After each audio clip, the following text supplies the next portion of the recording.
What are the red flags that a BDSM relationship is actually abusive? Poor communication.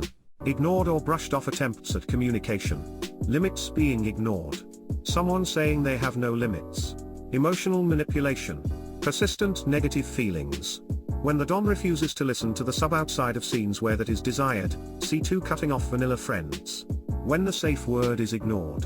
TBH the same as any relationship really. But generally a key thing, is that everyone in the relationship must respect each other as whole, autonomous beings, with the understanding that anything in the scene that restricts autonomy or degrades or anything is for the kink and does not indicate true feelings about other people. And abuse can come from anyone in a BDSM relationship, not just doms. If a sub is using a dom or violating their consent or requesting intense scenes and then not wanting to engage in any mutual care for each other after or continuing to engage in kink outside of kink scenes / when not consented to, those are all red flags. Gaslighting, twisting words, threatening, refusal to communicate, etc. are all signs of abuse in any relationship and can show up in BDSM as well. One red flag for me now is if people claim to have experience in BDSM and want to leap into things super quickly. I am decently experienced, and because I am experienced enough and knowledgeable enough of all the things there are that need to be discussed and all the things that can go wrong, I take things very slow. Maybe there are some people who can still make sure everyone is safe in a more efficient way, but generally I see the urge to take things quickly to be a red flag that they either don't know what they are getting into, are recreating abuse from prior relationships, or just don't have a solid sense of boundaries, and that puts everyone at risk. When they never leave the roles. I saw this with my sister. It started with a poly BDSM relationship.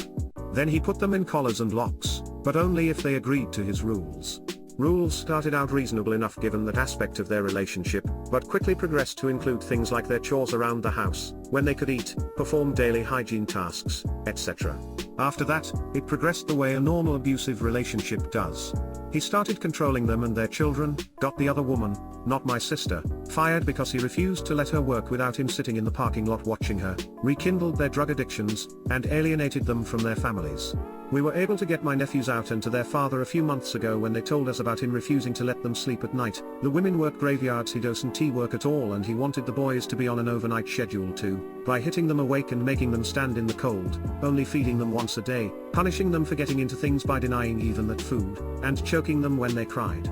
We still hoping that one day my sister comes to her senses and leaves him.